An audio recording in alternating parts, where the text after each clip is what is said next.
Hey guys, this is Shane and welcome to my Curator of the Lost channel. Today, I'm talking about tips and tricks and strategies for dealing with your book death pile. And specifically, I'm going to show you a little bit behind the camera here, behind the videoing of where my death pile resides and the books that are there that I need to get through. So before we jump into that, let's talk about what your death pile, what your excess, or what your book inventory, what it represents. Okay, so we've affectionately referred to all of our books that we need to list as our death pile. That's what we mean by that. But really, it is our book inventory, and it's not. Death pile has a connotation of negativity, right? It's not always negative. If we think about our book inventory, if we want to grow the business, or if our book sales and our book sourcing, our book buying were exactly equal, every book that goes in represents a book that's sold, you'd never grow your business. You'd never grow your book selling endeavors, and that's not necessarily a bad thing. If you're at a steady state and you want everything that comes in to go out, or you don't buy something until you sell something, you would stay at this kind of equilibrium, steady state, and that's, don't have any problem. But a lot of times what happens is, we get out of control, right? We source more than we list, we source more than we sell. And it can create this sense of I'm behind, this oppressive kind of, I've got to list, I've got all this stuff piling up. And part of that's the mentality, because sometimes it's easier to source, right, than it is to list and sell. And you have to be careful, or it can go to this hoarding mentality, right? I'm buying stuff, but I'm not getting it out of the house, and it can pile up. But fundamentally, your death pile, all these books, represent your excess or your business building inventory. So that's a good thing. That gives you something. Let's say that you don't have an opportunity to source for a few weeks. You've got inventory that you can keep listing. You've got a backlog. It's just like in business, any business that you run, it's nice to have some backlog of a few months. So if things slow down or if payments slow down, this backlog kind of keeps you going on your cash flow, right? So having some excess inventory to keep to keep things kind of going into Amazon, keep things listed on eBay, can be a really good thing, because it does keep the flow going, right? Especially if you have a downturn. But it also represents it represents some things that start to go into the bad column, the negative column. Fundamentally, it represents tied up capital. You've paid for these things. You've paid for books. You've paid for this inventory. And it's sitting there not earning you any money. It's not selling. It's not coming back in. It's not earning. It is dead. It's dead capital. It is tied up resources. And so we want those resources to work for us. And then in the extreme case, it becomes where it's a sore spot. It's a worry bead. It's a stressor, right? That I've got to get these things listed. So I'm going to break and show you, talk about my death pile and some of the things, and then I'm gonna come down and break down the tips, right, of how I'm approaching mine. And to give you a preface to this, back in September of this year, I kind of just shut things down. I really wasn't listing. I would source a few times here and there just because I enjoyed kind of just getting out and clearing my head, but predominantly I just stopped listing for about 3 months. I wasn't sending anything to Amazon. I wasn't sending anything to eBay. I was kind of burned out, needed a break. So this is stuff that I had in different stacks, different piles here in the book room, the office. And so I've kind of said, all right, first of the year, I'm getting things going again. I needed a break. It was great, but I'm glad to be back. So now what can I do? How am I going to approach the stack of books you're going to see to get it under control and get this inventory working for me, So I will say that my wife got me this shirt. You can't see it, all of it, but it says "I'm okay" in the hand, and it has all the books stacked up there. So I think this is a appropriate shirt to be wearing for a discussion on your death pile and your excess inventory and how you're going to do it. So anyway, I'm going to break and show you the kind of the stack, and then we'll come back and break it down. Okay, so let's do this brief interlude, and you can see how much work I've got to do. So here's the death pile, and we'll just call it the back stock inventory, right? I've kind of pulled it out. I had it in different places. So I'm trying to organize it, and you know, there's at least 300 or 400 books here, but there's some really good stuff. It makes me realize kind of all the stuff that I've got that is really good to sell. So I'm gonna pull a couple of these off. Like if I look at these, I've already started going through them. Like here's a couple here that I had that, you know, this is about a $20 book. It's just an autobiography kind of thing on Amazon. And you can see what I'm starting to do is, as I'm going through these, here's a Churchill book that's really amazing. Winston Churchill. On ScoutIQ, this is like it's E25, which means it's, you know, that this thing's selling like one a week. And Merchant Fulfilled is selling for like 78 bucks. And, you know, new is selling for about 60. So, you know, for me, for a used book, Amazon, FBA, you know, I think that this is more like a $50 book. I think this Merchant Fulfilled is overpriced. But then I've got stuff like this electric motor book that I paid $6 for, and this thing sells for like over $100. So this is a great one. Let me get a couple more here, see what we got. These are like quick sellers. These will sell, if I send these into Amazon, they're only like $20 books, but they'll make $5 or $6 profit, and they've got really high sale. They sell like 1 or 2 a day. Here's a couple that I'll sell on eBay. This one is really interesting.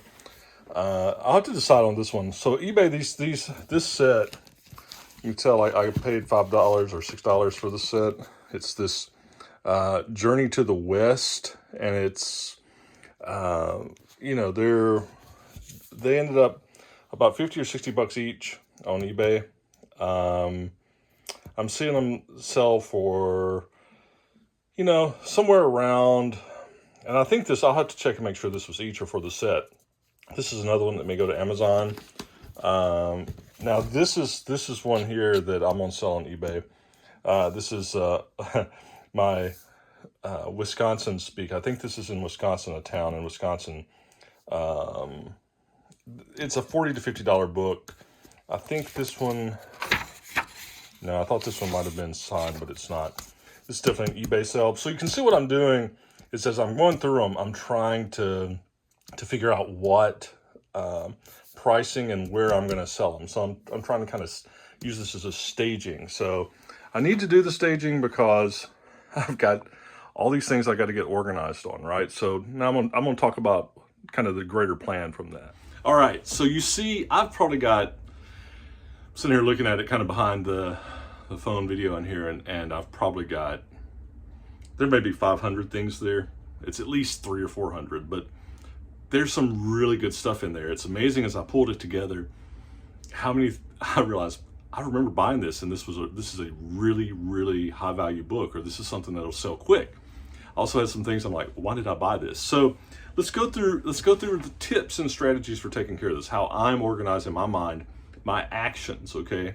And, you know, so the first tip on dealing with your death pile it's a no-brainer, but it's don't get in a bad death pile situation in the first place. Stay on top of it. Establish your schedule. Do some of these other things, and just kind of keep it under control to begin with. It's kind of like that avalanche, right?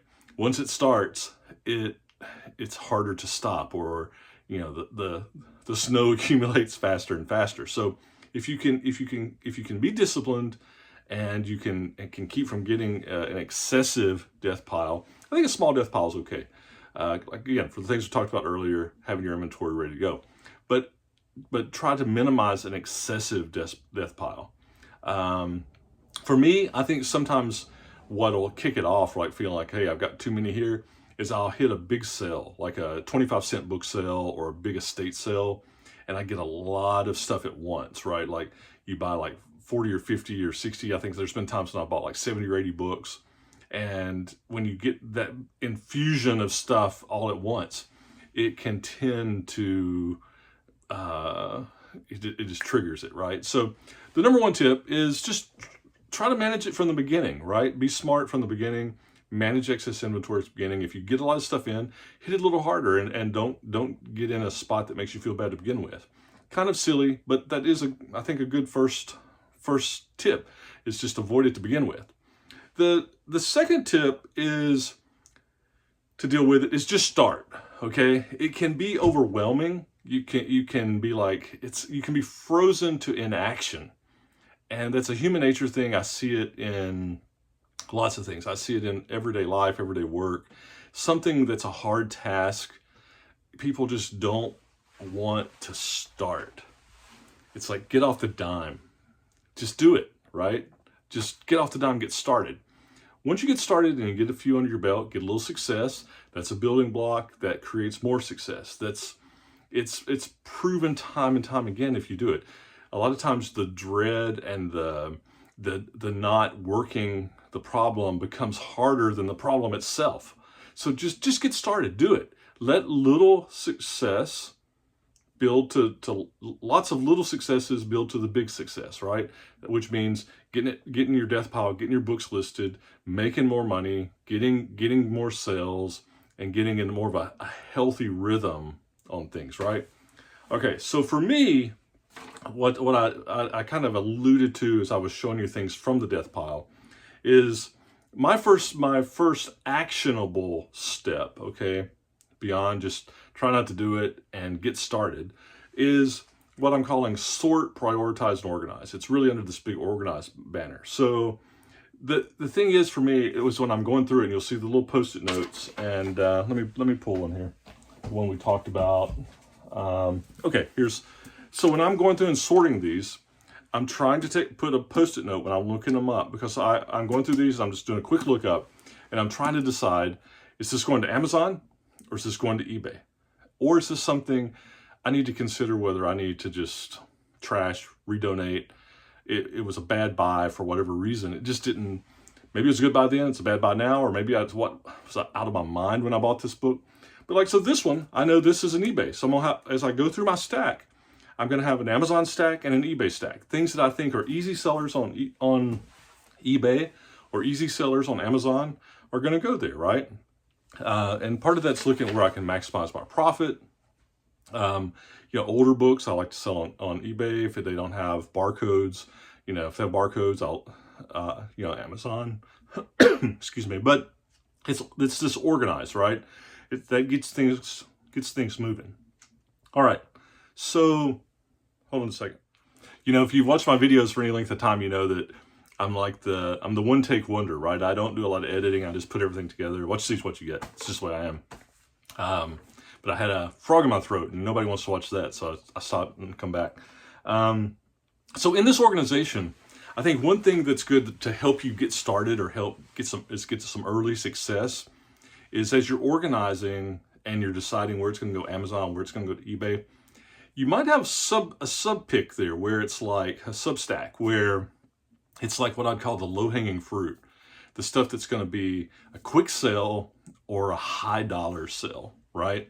That's two things. One, if it's a high dollar sell or it flips quick, that puts that capital working for you faster, but it also gives you some feedback, some immediate success, right? Things that are easy to list, easy to sell. When you're organizing and deciding where they're going to go, also look for that low-hanging fruit.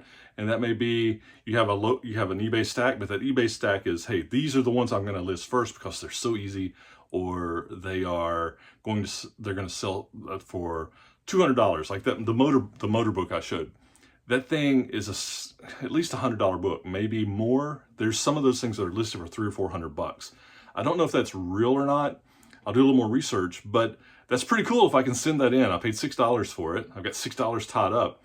If I can flip that sucker and get it going, for $100, $150, that's incentive to keep doing it, right? It kind of gets you going. So to summarize the organization tip, what I would say is that you organize and you decide which platform you're going to sell on. Now, if you're not doing multiple platforms, it's not an issue. It's all going eBay or all going Amazon. So then I think the organization, you got three things. For me, I've got three things. Is this book going to go to eBay? Is it going to go to Amazon? Or is it going to go into the, why did I buy this? Do I need to just get rid of this book for whatever reason? No value, too hard to list, too hard to sell, whatever. So that's my three stacks. But inside my eBay and Amazon stack, I have what's my low-hanging fruit? Things that are going to sell quick to one, free that capital, make me some cash back, and give me that good feeling that I'm succeeding and keeping going, right? So that's kind of that.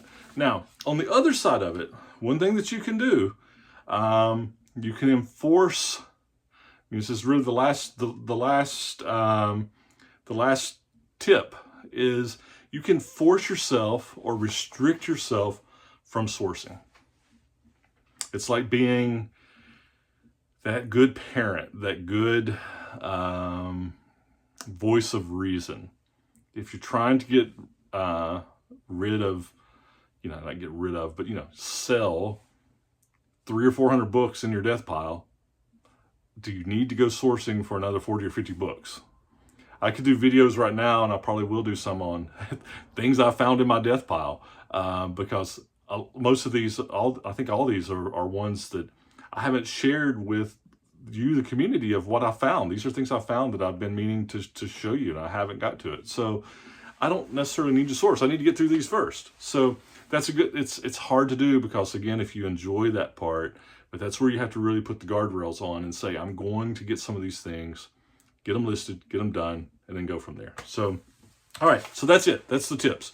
Let's refresh. One, don't try to be disciplined, work steady, and don't get into a bad death pile, excessive inventory situation to begin with.